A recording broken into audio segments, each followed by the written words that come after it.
The morning alarm screamed through the barracks at 4:30 sharp, just like every day for the past 3 years. Jake Morrison rolled off his thin mattress and pulled on his work boots. Around him, 200 other men did the same thing. Nobody spoke. Speaking during morning prep meant a beating from the guards. Jake had been a Marine sergeant before the aliens came. Now he was Worker Unit 447B in the Denver mining complex. The Zephyrians had stripped away his name, his rank, and his dignity. But they could not take his memories of what Earth used to be. The Zephyrians looked like walking crystals with too many arms. They stood 8 feet tall and moved with jerky mechanical motions. Their voices sounded like grinding glass when they spoke in their own language. When they spoke English, it came out flat and emotionless. "Move faster, meat," Guard Unit Crix 9 said, as the human workers filed past. That was what the aliens called humans. Meat. Jake kept his face blank as he walked by the creature. Inside, he burned with rage. The work never changed. Jake and his team operated the deep mining equipment that pulled precious metals from the Earth. The aliens needed these metals for their ships and weapons. The humans did all the dangerous work while the Zephyrians watched from safe control rooms. Across the country in New York, Lisa Carter was planning something different. She crouched in an abandoned subway tunnel with 12 other people. Maps covered the floor around them. Lisa had been a police detective before the invasion. Now she led one of the few resistance cells still active in the eastern regions. "The transport ships come every Tuesday," she whispered to her team. "They load up human workers and ship them off-world. We cannot let that happen anymore." Her second-in-command, a former teacher named Pete Johnson, shook his head. "Lisa, we have 12 people. They have laser weapons and body armor. This is suicide." Lisa's eyes were hard. "My daughter was on one of those ships 6 months ago. She was only 14. If we do nothing, more children disappear. We make our stand here." The resistance had started small. After the Zephyrians conquered Earth 30 years ago, most humans simply gave up. The alien technology was too advanced, their weapons too powerful, but some people refused to accept defeat. In the early days, resistance meant hiding in the mountains or underground. Now it meant small attacks on supply lines and rescue missions. The Zephyrians responded to every act of rebellion by killing 10 humans for every alien that died. But somehow, the resistance continued. Tony Rodriguez worked in the Alien Technology Repair Center in what used to be Los Angeles. He had been an engineer before the war. The aliens kept him alive because he was good at fixing their machines. Tony hated every moment of it, but the work taught him how their technology functioned. The Zephyrian equipment used strange energy patterns that human science barely understood. But Tony was learning. Every day he memorized more details about their systems. He took mental notes about weak points and power sources. The aliens thought he was just another broken human worker. They were wrong. Amy Walsh had a different job. She smuggled supplies between resistance groups. Amy knew every hidden path and secret tunnel in the ruins of Chicago. She had watched Zephyrian guards execute her parents and little brother 5 years ago. The memory drove her forward when everything else seemed hopeless. Today, Amy carried medical supplies and ammunition through the old sewer system. The resistance groups desperately needed both. Too many good people died from simple injuries because they had no medicine. Too many missions failed because they ran out of bullets. The aliens had rebuilt human cities to serve their needs. Factories and mining operations replaced parks and schools. Humans lived in huge barracks buildings near their work sites. Children got basic education until age 12, then joined the adult workforce. There was no art, no music, no joy. Only work and obedience. But the Zephyrians made a mistake. They thought breaking human bodies would break human spirits. They were wrong about that too. In the Denver facility, Jake finished his shift and returned to the barracks. He lay on his bunk and stared at the ceiling. Around him, exhausted workers collapsed into sleep. But Jake stayed awake, thinking and planning. He had started to identify other workers with military backgrounds. There was Bobby Miller, who had been Army infantry. Susan Taylor had served in the Navy. Carl White was former Air Force. They recognized each other through small signs, and careful conversations. Soldiers knew how to spot other soldiers. Jake was building a network. It grew slowly and carefully. The Zephyrians had informants among the human workers.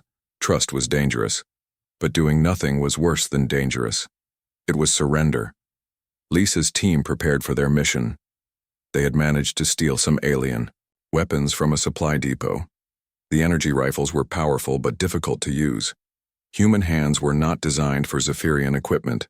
Still, they would have to make do with what they had. The transport ship would arrive at dawn. It would land in the old Central Park area and load up 50 human workers selected for off-world assignment. Most of these people would never return to Earth. They would spend the rest of their lives as slaves on alien worlds. Tony made an important discovery that day. While repairing a communication device, he noticed something interesting. The Zephyrian technology had built-in weaknesses. Their systems used specific frequencies that could be disrupted. If someone knew the right frequency, they could shut down alien equipment temporarily. Tony was not sure what to do with this information. He had no way to contact the resistance, but he started looking for opportunities. Maybe someday, this knowledge would be useful. Amy completed her supply run successfully. She had delivered medicine to 3 different groups and picked up intelligence reports from 2 others. The resistance was small, but it was growing. More humans were refusing to accept their fate as slaves. As night fell over the ruined world, Jake Morrison closed his eyes and dreamed of freedom. He dreamed of the day when humans would fight back with more than just hidden knives and stolen supplies. He dreamed of the day when the Zephyrians would learn that enslaving humanity was their biggest mistake. The aliens thought they had won. They thought Earth was just another conquered planet in their vast empire. But they did not understand humans. They did not know that humans could endure almost anything if they had hope. And hope was still alive in the darkness. 6 months had passed since Lisa Carter's first major resistance operation. Her team had successfully stopped 3 transport ships from taking humans off-world. The cost had been high. 7 good people died in those missions. But they had saved over 200 lives. Word of the New York resistance reached other groups across the country. Jake Morrison heard whispers about it in the Denver mining complex. Workers shared information through careful glances and hidden notes. The guards could not watch everyone all the time. Jake had been busy building his own network. He now had contact with 47 workers in the facility. All of them were former military or had useful skills. Bobby Miller knew demolitions. Susan Taylor understood communications equipment. Carl White could still pilot aircraft if they ever found one. During their lunch break, Jake sat next to Tony Rodriguez in the mess hall. Tony had been transferred to Denver 2 weeks ago after completing a major repair project in Los Angeles. The Zephyrians moved skilled workers around to wherever they needed them most. "I heard you know about their machines," Jake whispered while pretending to eat the tasteless protein bars that served as meals. Tony nodded carefully. "Some things, why do you ask?" "Because I think we can do more than just hide and run small missions. I think we can hurt them badly. But we need to understand their technology better." That afternoon, Tony showed Jake something interesting. While working on a mining control system, he had discovered that all Zephyrian equipment connected to a central network. If someone could access that network, they might be able to cause serious damage. "The problem is getting close enough to their main computers," Tony explained. "Those are in the command center. Only high-ranking aliens are allowed in there." Jake smiled grimly. "Leave that part to me." Meanwhile, Lisa Carter faced a new challenge in New York. Her rescue missions had saved many adults, but they had also found something unexpected. Among the captured humans was a 10-year-old boy named Billy Thompson. Billy was different from other children. When Billy touched Zephyrian equipment, strange things happened. Lights flickered. Machines made unusual sounds. Sometimes devices would shut down completely. The aliens had not noticed this yet, but Lisa realized Billy might be the key to something important. "I do not know why it happens," Billy told Lisa during one of their conversations. "When I touch their machines, I can feel something inside them. Like they are alive but sleeping. Sometimes I can wake them up." Lisa arranged for Billy to work with Dr. Ellen Hayes, a former computer scientist who had joined the resistance. Ellen, had been studying captured alien technology for months. With Billy's help, she made rapid progress in understanding how their systems functioned. Amy Walsh had expanded her smuggling operations significantly. She now coordinated supply lines between resistance groups in 15 different cities. The network was becoming more organized and efficient, but it was also becoming more dangerous. The Zephyrians had noticed the increased resistance activity. They responded by increasing security and placing more informants among the human workers. Amy had already lost 3 supply routes when informants betrayed them to the aliens. She needed to be more careful. During one supply run, Amy met someone who changed everything. Rick Davis had been hiding in an abandoned Air Force base for 3 years. He was a former fighter pilot who had managed to keep his F-35 aircraft hidden and partially operational. Rick had been afraid to use the plane because it would draw too much attention. But he was tired of hiding. "I have been watching their patrol patterns for months," Rick told Amy. "Their aircraft are fast but not very maneuverable. If we could coordinate ground attacks with air support, we might actually win some battles instead of just running hit-and-run missions." Amy knew this information was too important to keep to herself. She arranged for Rick to meet with representatives from other resistance groups. For the first time since the invasion, humans were thinking about actual military operations instead of just survival. Back in Denver, Jake put his plan into motion. He had identified the shift patterns for the Zephyrian guards in the command center. There was a 15-minute window each evening when only one alien watched the main control room. That alien stood with his back to the door while monitoring the mining operations. Jake selected Bobby Miller and Carl White for the mission. Bobby would create a distraction by triggering a small explosion in one of the mining tunnels. Carl would disable the communication systems to prevent the alien from calling for help. Jake would handle the guard himself. The plan worked perfectly. Bobby's explosion caused alarms to sound throughout the facility. The guard alien turned to check the mining displays, leaving himself exposed. Jake moved silently through the door and struck the creature with a metal tool he had sharpened into a blade. The alien fell without making a sound. Tony quickly accessed the main computer system while Jake and Carl stood watch. What he found was both encouraging and terrifying. The Zephyrian forces on Earth were much smaller than anyone had realized. Only about 50,000 aliens controlled the entire planet. But they were expecting reinforcements from their home system. More importantly, Tony discovered the locations of major Zephyrian installations around the world. He also found communication codes that could be used to intercept alien messages. This information could change everything for the Resistance. The 3 men had only 10 minutes before other guards would arrive. Tony downloaded as much information as possible onto a portable storage device. Then they cleaned up any evidence of their presence and left through the same route they had entered. In New York, Billy Thompson made a breakthrough that surprised everyone.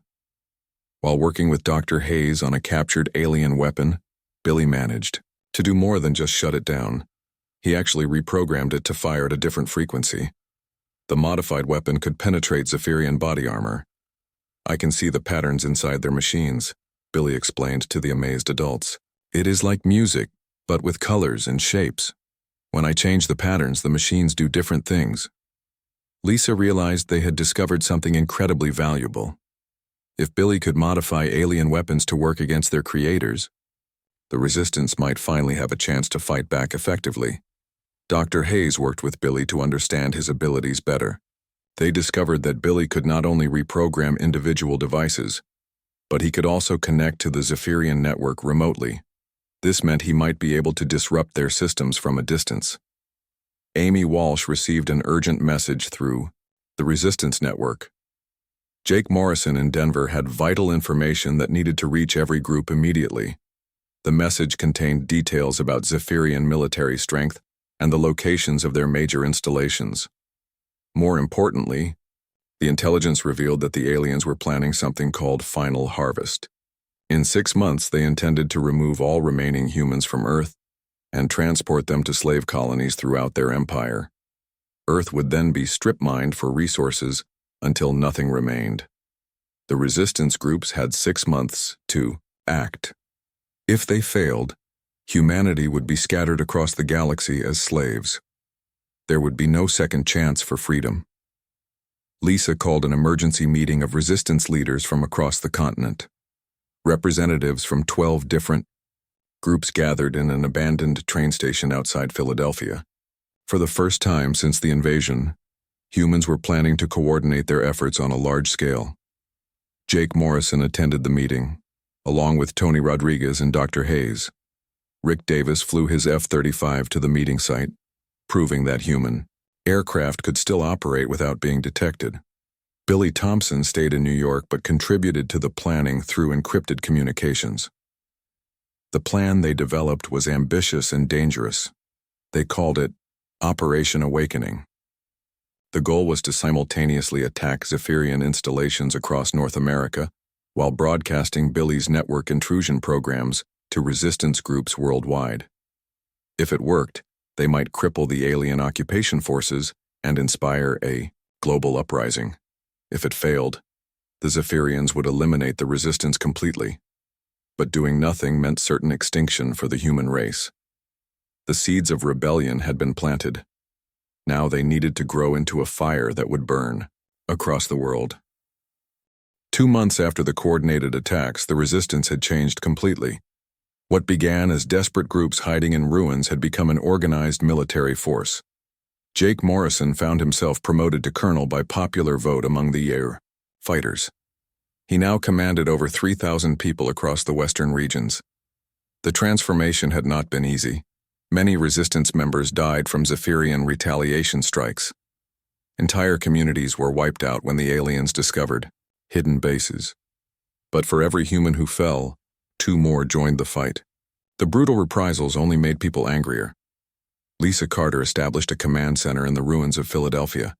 She coordinated resistance activities across the eastern half of North America from a network of underground tunnels.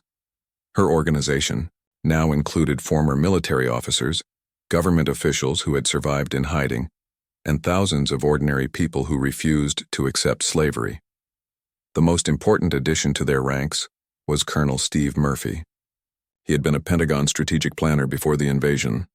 Steve spent 30 years hiding in a deep underground bunker system built during the Cold War.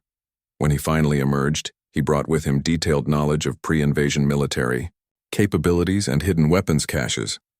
Steve's military expertise transformed the resistance from guerrilla fighters into a proper army.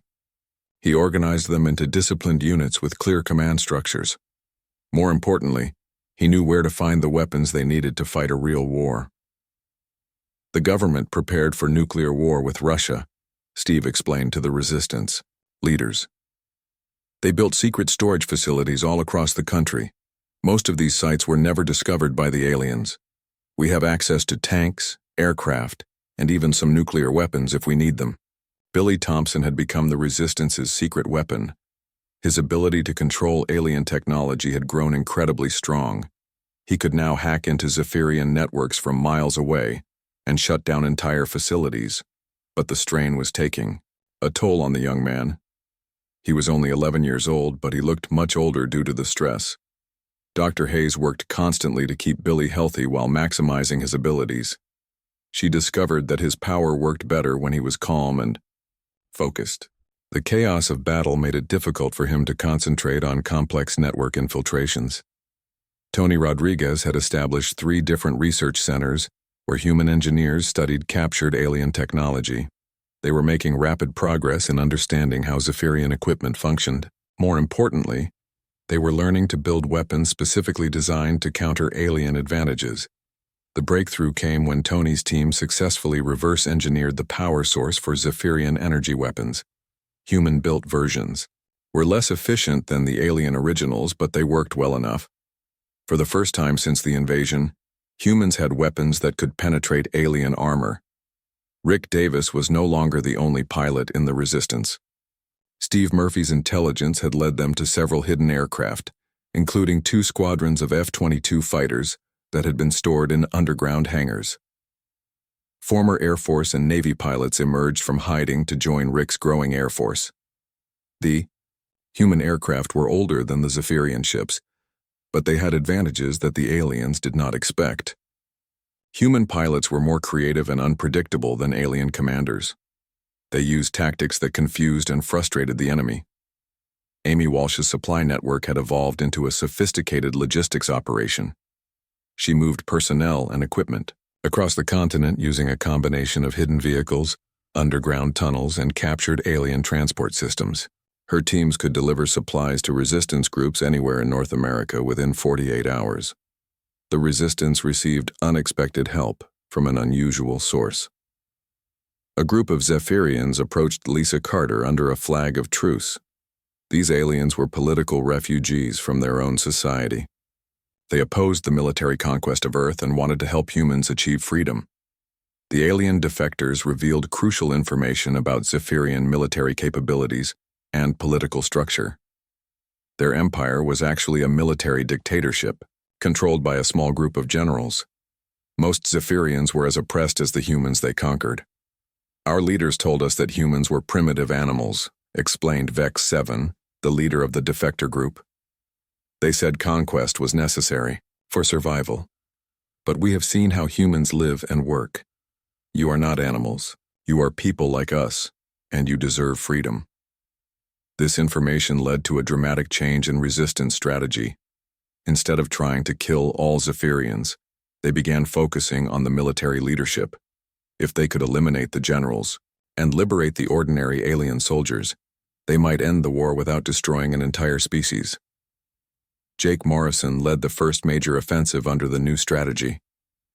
His target was a Zephyrian supply depot near Las Vegas. Instead of destroying the facility, his forces surrounded it and demanded surrender. They offered safe passage to any alien soldier who wanted to return home peacefully. The psychological warfare worked better than expected. Over half of the Zephyrian defenders surrendered without fighting. The rest were quickly overwhelmed by human forces equipped with reverse-engineered alien weapons. The depot fell with minimal casualties on both sides. Lisa Carter's Eastern Command launched similar operations throughout their territory.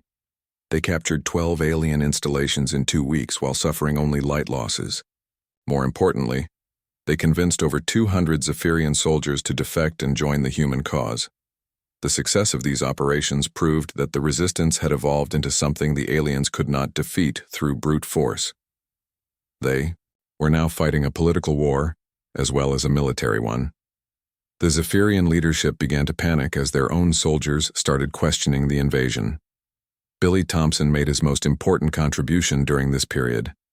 Working with Dr. Hayes and the alien defectors, he hacked into the main Zephyrian communication network and planted a virus that would activate in 30 days. The virus would broadcast messages of surrender and peace to every Zephyrian installation on Earth. But the resistance faced a new problem. Steve Murphy's intelligence sources reported that the Zephyrian home fleet was sending reinforcements to Earth. Over 1,000 ships carrying 50,000 additional soldiers would arrive in 6 weeks. The human advantage would disappear.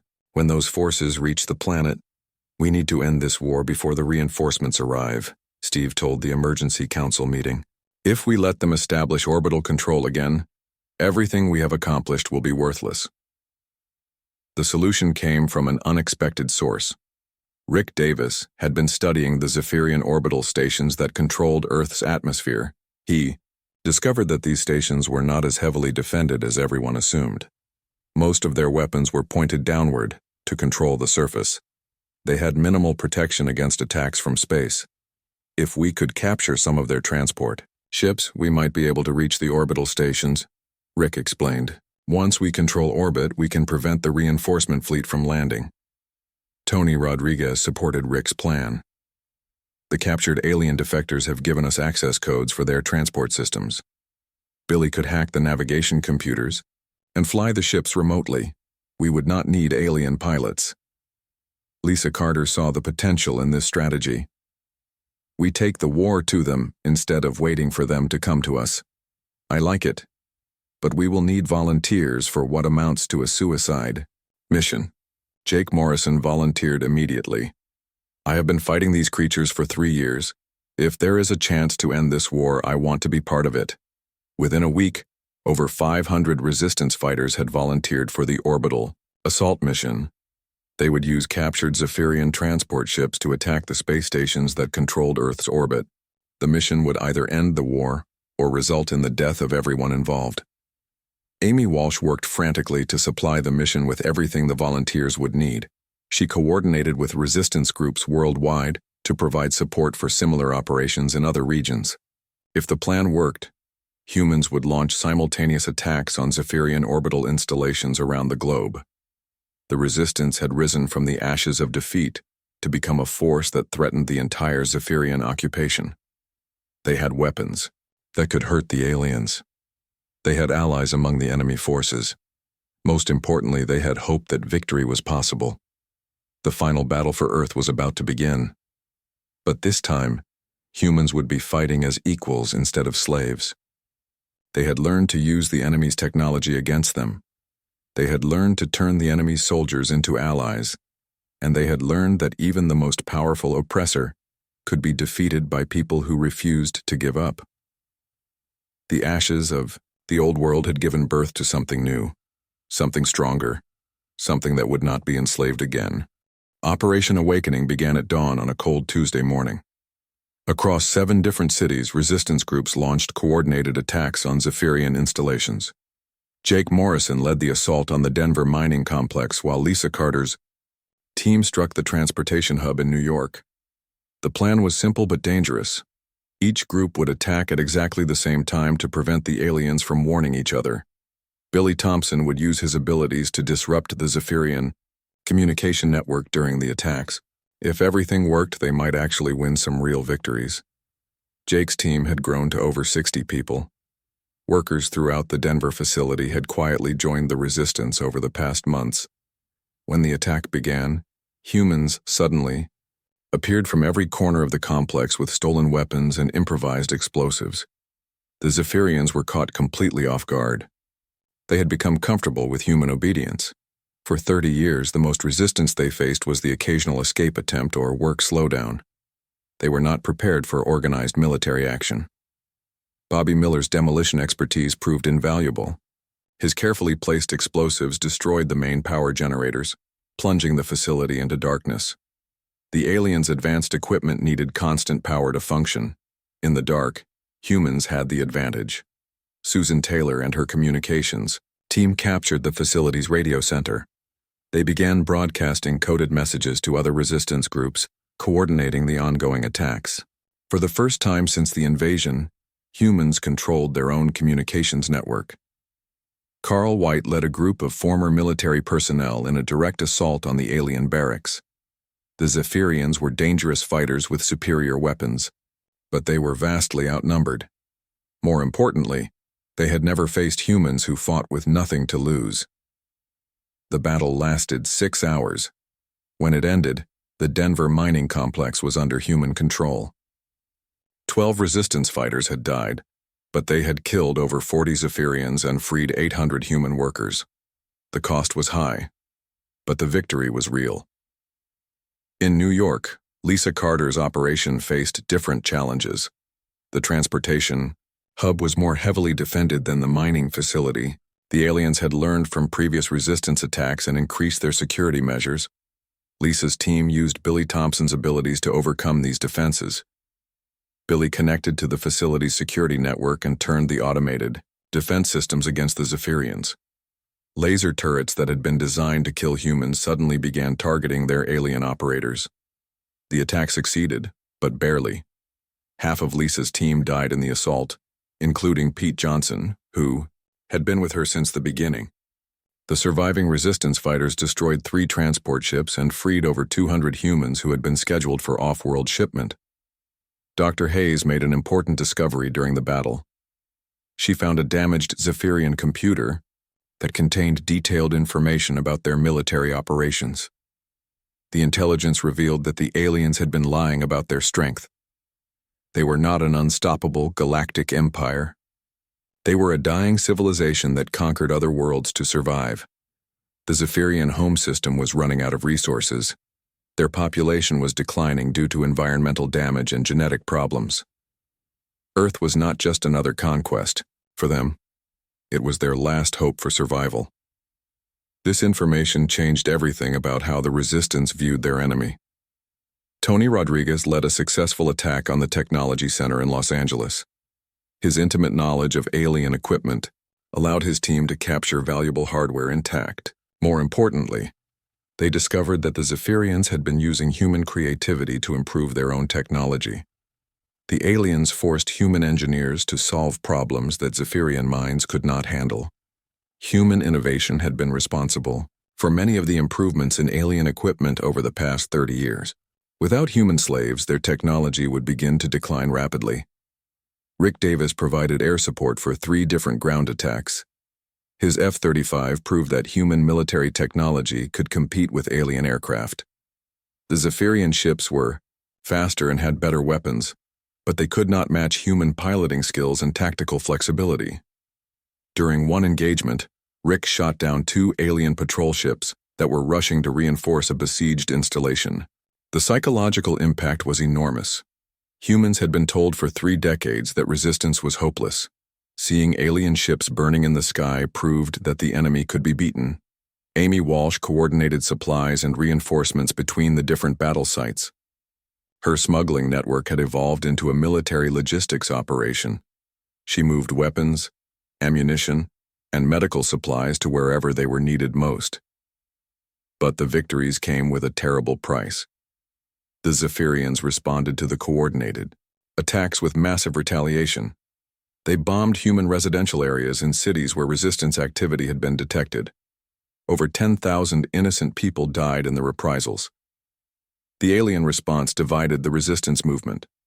Some groups wanted to stop fighting to prevent further civilian casualties. Others argued that surrender would only lead to slower extinction. The debate became heated and sometimes violent. Lisa Carter found herself leading the faction that wanted to continue fighting. She had seen too much death to give up now. At a secret meeting in Philadelphia, she addressed representatives from 20 different resistance groups. "They are going to kill us all anyway," she told the assembled leaders. "The final harvest is still scheduled for 3 months from now. We can die as slaves being loaded onto transport ships, or we can die as free humans fighting for our world. I know which death I choose." Jake Morrison supported Lisa's position. The intelligence they had captured proved that the aliens were weaker than they appeared. "We hurt them badly in these attacks," he said. "They lost over 200 soldiers and had their equipment destroyed in 7 different cities. They cannot afford many losses like that." Billy Thompson had grown stronger during the attacks. His ability to interface with alien technology was improving rapidly. Dr. Hayes believed that Billy might be able to disrupt the Zephyrian network on a global scale if he could reach their main communication center. The problem was that the main center was located in what used to be Washington, D.C. It was the most heavily defended alien installation on the planet. Any attack on that facility would be a suicide mission for most of the people involved. Tony Rodriguez proposed a different approach. Instead of attacking the communication center directly, they could use Billy's abilities to plant virus programs in the alien network. These programs would spread throughout their system and gradually shut down their equipment over time. "We do not need to destroy their computers," Tony explained. "We just need to make them unreliable. If their equipment starts failing randomly, they will not be able to trust it. That might be enough to tip the balance in our favor." Rick Davis had been studying captured alien aircraft. He discovered that their ships used automated navigation systems that could be hacked. If the Resistance could gain control of these systems, they might be able to turn the aliens' own fleet against them. The Resistance leaders developed a new strategy based on these discoveries. Instead of direct military confrontation, they would focus on sabotage and psychological warfare. They would make the aliens afraid of their own technology. Amy Walsh established new supply lines to support this strategy. She began smuggling electronic components and computer equipment instead of traditional weapons. Teams of human technicians would plant Billy's virus programs in alien systems throughout the world. The plan would take months to implement fully. But they had learned something important from their recent attacks. The Zephyrians could be beaten. They were not invincible gods ruling over helpless humans. They were desperate refugees who had made the mistake of enslaving a species that refused to stay enslaved. Lisa Carter ended the Philadelphia meeting with a promise. "We will not let our people die for nothing," she said. "Every human who has fallen in this war died to buy us time and opportunity. We will not waste their sacrifice." The underground war was about to become something much larger. The resistance groups began planning for operations that would span multiple continents. For the first time in 30 years, humans were thinking about winning instead of just surviving. The Zephyrians had awakened something they did not understand. They had created an enemy that grew stronger with every defeat, and that enemy was learning to use their own weapons against them.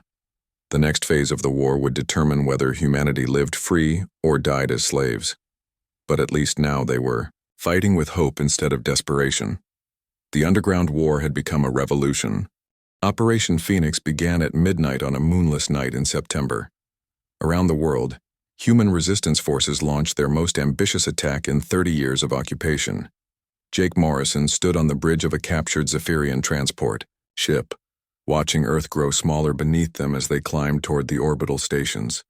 200 volunteers had joined Jake for the space assault. They wore salvaged Zephyrian spacesuits and carried human-made weapons designed to function in zero gravity. Most of them had never been in space before. Many would not return alive. But they all understood what was at stake.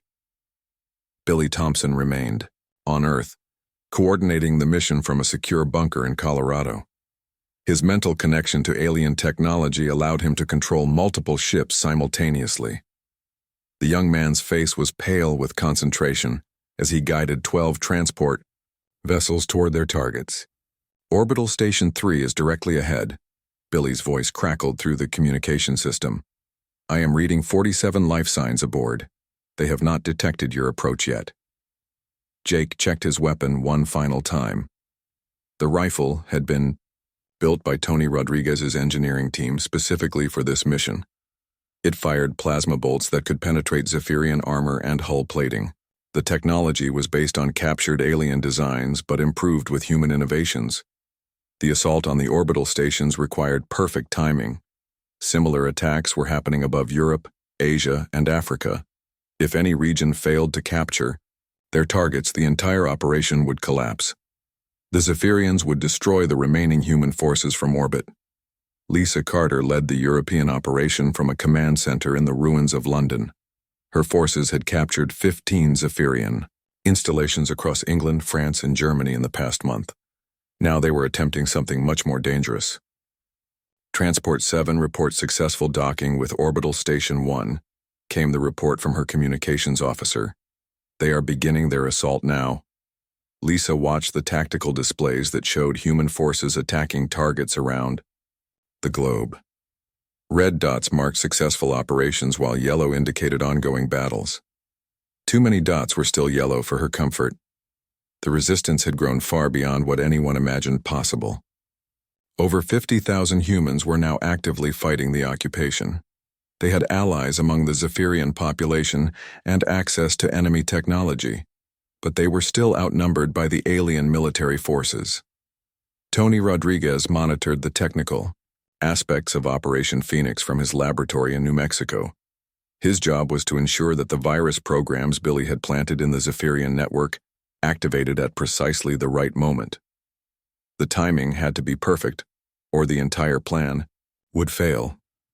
"Neural link established with primary network hub," Tony reported to the command centers. "Billy's virus is propagating through their system now. All alien equipment should begin experiencing malfunctions within the next hour." The virus was designed to create confusion rather than destruction. Zephyrian weapons would miss their targets. Navigation systems would provide incorrect information. Communication networks would broadcast random noise instead of orders. The aliens would not know what was happening or how to stop it. Jake's team successfully boarded Orbital Station 3 through an emergency airlock that Billy had unlocked remotely. The interior of the station was designed for Zephyrian physiology, making movement difficult for humans. But they had trained for this scenario using captured alien facilities. The Zephyrians aboard the station were caught completely unprepared.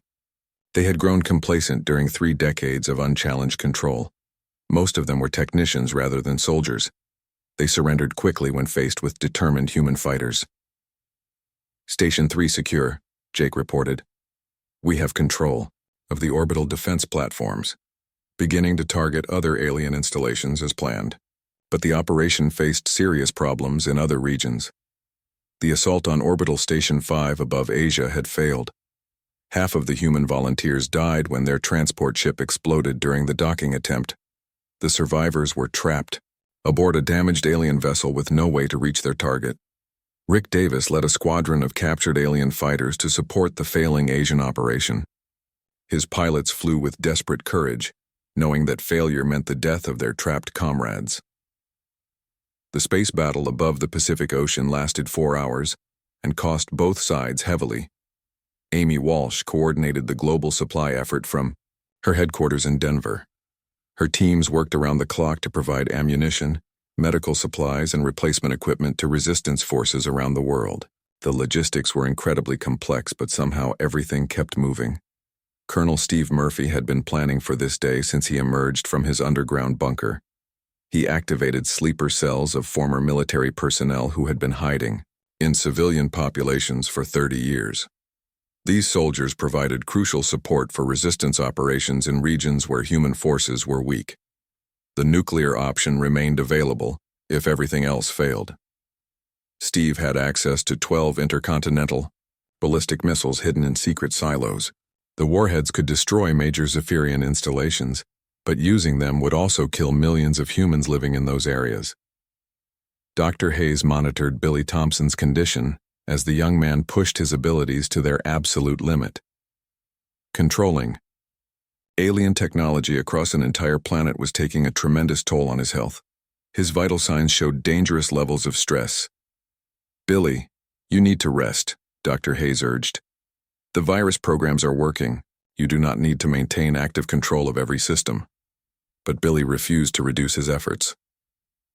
I can feel their confusion, he said weakly.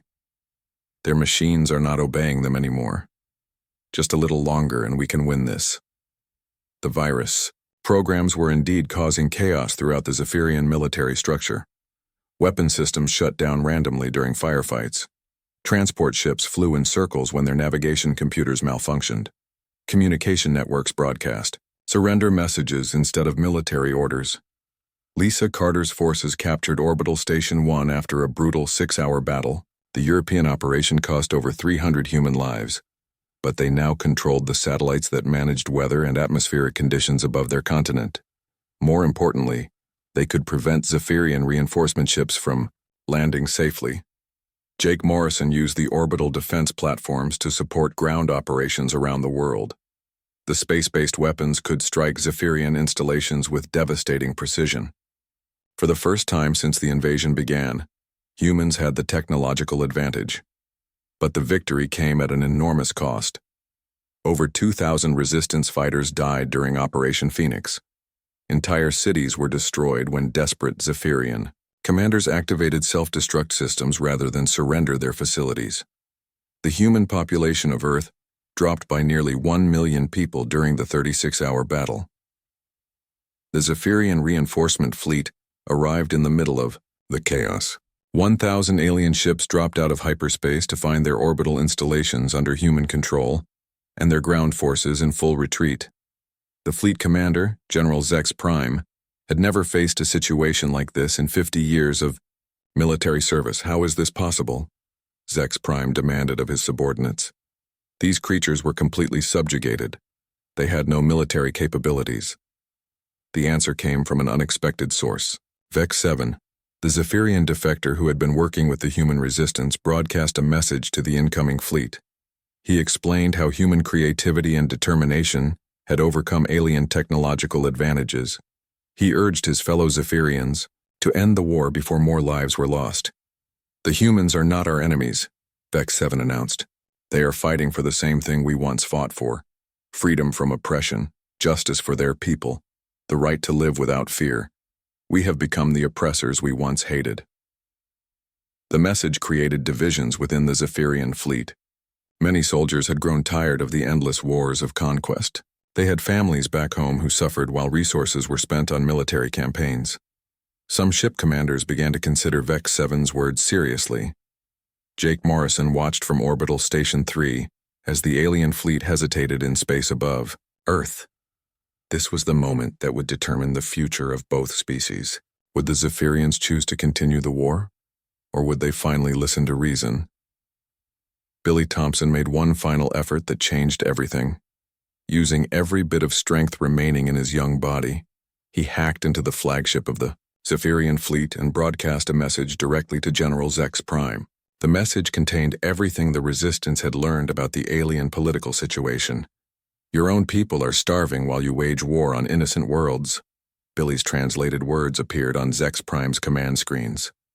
The resources you steal from Earth could feed your families instead of your war machine. We offer you peace and trade instead of conquest and slavery. The general stared at the message for a long time. Around him, his subordinates waited for orders. Some wanted to destroy every human on Earth in retaliation for their rebellion. Others quietly supported the idea of ending the war through negotiation. Lisa Carter stood in her London command center, watching displays that General Zex Prime made his decision after 6 hours of tense silence.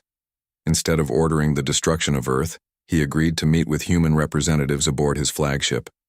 The war that had lasted 30 years would end not with more bloodshed, but with negotiation. Jake Morrison was chosen to represent humanity at the peace talks. He traveled to the Zephyrian flagship accompanied by Lisa Carter, Tony Rodriguez, and Colonel Steve Murphy. Billy Thompson remained on Earth, his health too fragile for the journey after his heroic efforts during Operation Phoenix. The negotiations lasted 3 weeks. Both sides had to overcome decades of hatred and mistrust. The Zephyrians had seen humans as primitive animals for so long that treating them as equals required a complete change in thinking. The humans had to resist the urge for revenge against their former oppressors. The final agreement surprised everyone. Instead of simply ending the occupation, the treaty established a partnership between the two species. Earth would provide the Zephyrians with new technology and creative solutions to their environmental problems. In return, the aliens would share their advanced knowledge of space travel and energy production. Most importantly, all human slaves throughout the Zephyrian Empire would be freed and returned to Earth.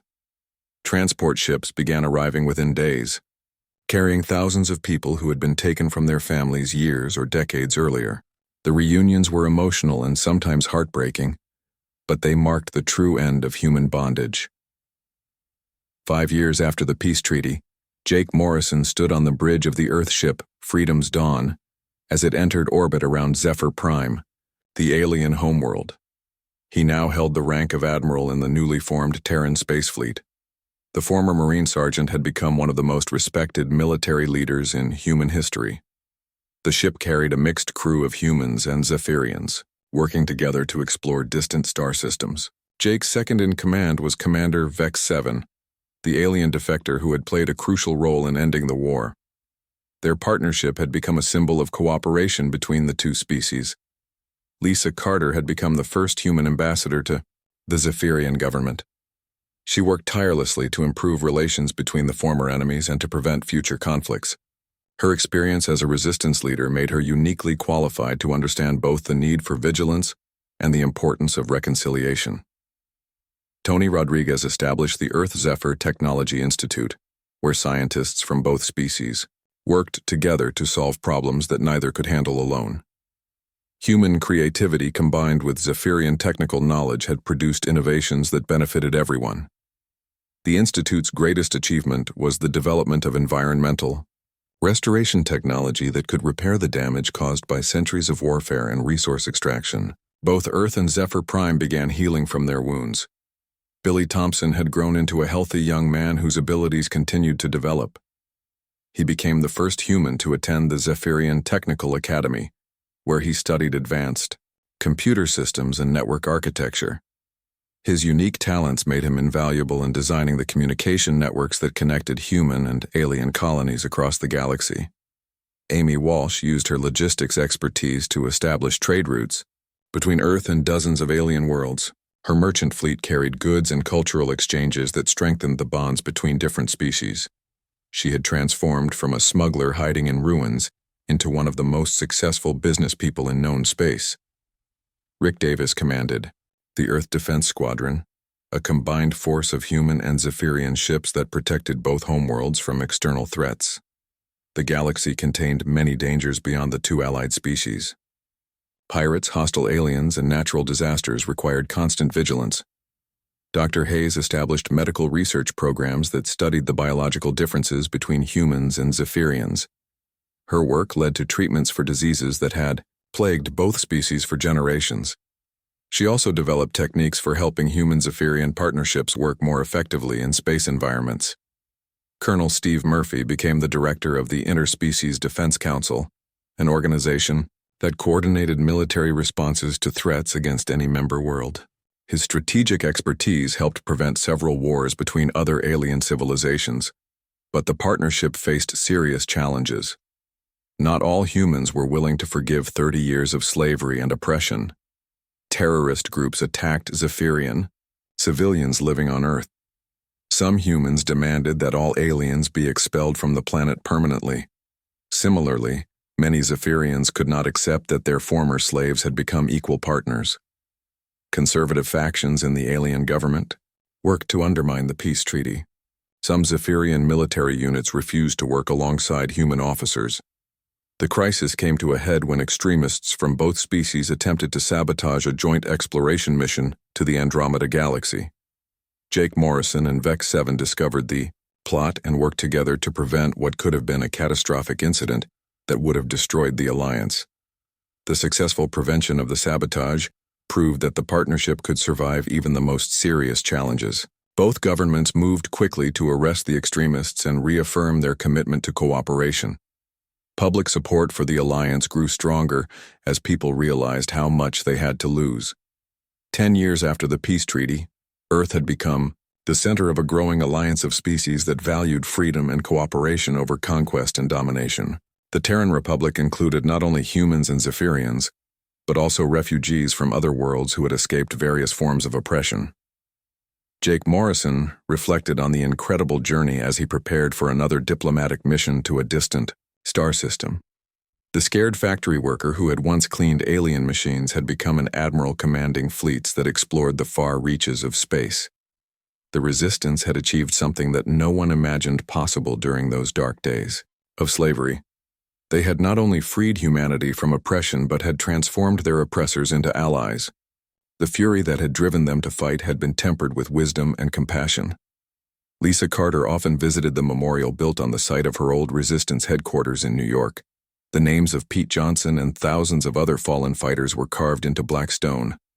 She would tell visiting students about the people who had died to secure the freedom they now enjoyed. The memorial's inscription read, "They fought not for conquest but for freedom. They died not for hatred, but for love of their people. Their sacrifice gave birth to a better world among the stars." Tony Rodriguez's children, both human and adopted Zephyrian offspring, played together in the gardens of the Technology Institute. They spoke both languages fluently and saw no difference between human and alien friends. They represented the future that the Resistance had fought to create. Billy Thompson, now a respected scientist and diplomat, often worked with young people from both species who showed unusual abilities with technology. He taught them to use their gifts responsibly and to remember that power should serve peace rather than war. Amy Walsh's trading expeditions had discovered 17 new habitable worlds and made contact with 6 previously unknown intelligent species.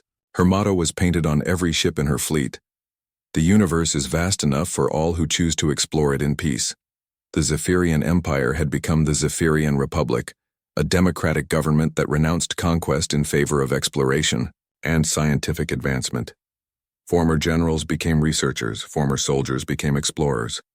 The military machine that had enslaved worlds became a force for discovery and protection. Earth's population had recovered and grown beyond its pre-invasion levels. Humans spread throughout the galaxy, establishing colonies on hundreds of worlds. But they never forgot the lessons learned during their time as slaves. No human colony would ever permit slavery or oppression of any species. The story that began with chains ended with freedom spreading across the stars. humanity had been enslaved by aliens who sought to break their spirit. Instead, they had unleashed a fury that could not be contained. That fury had burned away the bonds of oppression and forged something new and beautiful. Jake Morrison stood on the observation deck of his flagship, watching stars wheel past as they traveled to another world that needed help against oppressors. The young Marine sergeant who had dreamed of freedom in an alien factory had become an admiral who brought freedom to the galaxy. The fire that had ignited during the resistance had never been extinguished. It burned brighter than ever, carried by ships that bore the names of fallen heroes to worlds where tyranny still ruled. The fury that had freed humanity now served to free others, and in the darkness between stars that fire would burn forever,